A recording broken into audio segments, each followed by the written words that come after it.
Hey there, my name is Sarah, and today I thought I would do a July-August reading wrap-up and also a super late Booktubeathon update. So I read 4 books in July and 5 in August, which I'm happy with, which feels really weird to say because I think I've mentioned this on here before, but last year I did this thing where I thought I would try to prove a point to myself with respect to quantity versus quality of reading.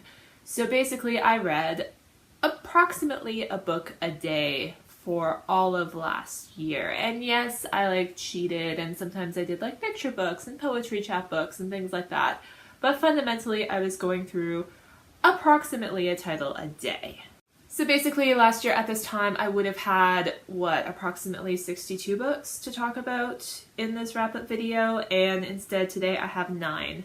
Which is fine though, because those 9 that I read I did really enjoy, which is more than I could say for most of the mountain of books that I read last year. So starting with July, the first book that I read was The Miseducation of Cameron Post by Emily M. Danforth. This is a book about growing up gay in rural Montana in the 90s, and it's also a book about ex-gay conversion therapy. It's beautifully written. It's the sort of book that makes you just want to sink into and absorb all of the gorgeous descriptions. It's a reread for me. I picked it up for the first time in, I think, the summer of 2012, but I thought I would pick it up again in advance of the movie, which I'm so excited about, and also filled with angst about because there's no way that it's going to be playing near me.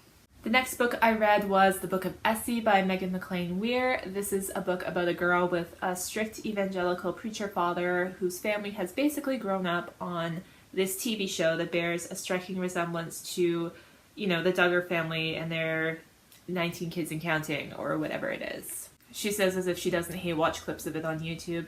Anyway, the main character Essie finds out that she is pregnant, and the story kind of unfolds from there. It's a book about control and about playing the system and finally getting a say in your own life.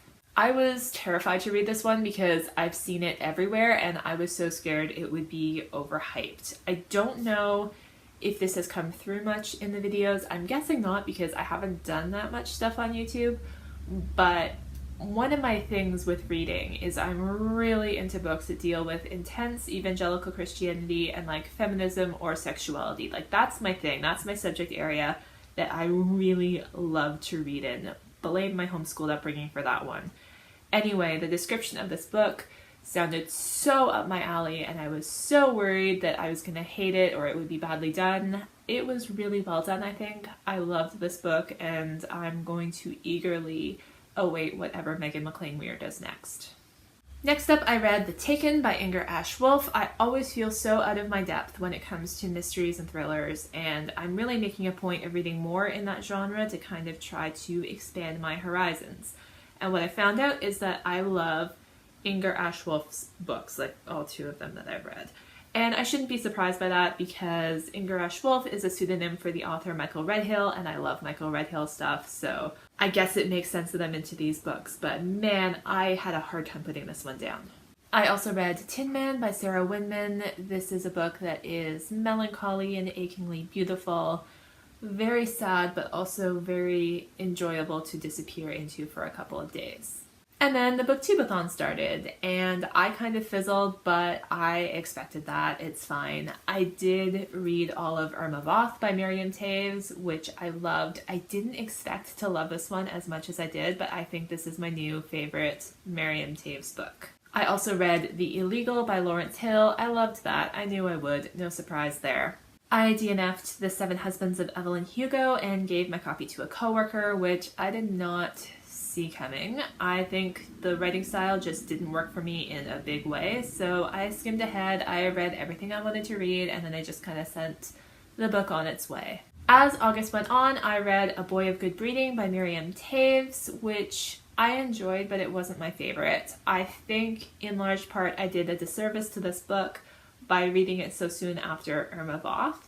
And also while I had Miriam Toews' new book, Women Talking, sitting on my end table, because of course I was not going to give this book enough of a shot if it was sandwiched in between my favorite Miriam Toews book and then the book that I anticipate will soon become my new favorite Miriam Toews book.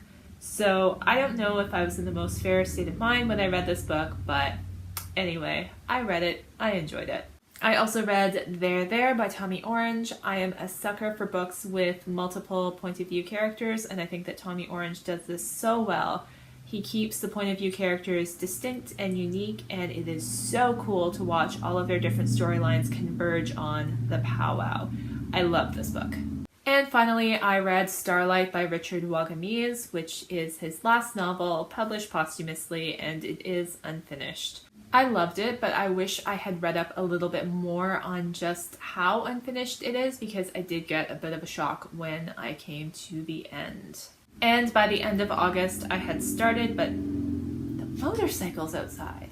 And by the end of August, I had started, but not finished, 2 novels, Women Talking by Miriam Taves, and then His Whole Life by Elizabeth Hay. So that has been my reading from July and August. Thank you so much for watching, and I will see you next time.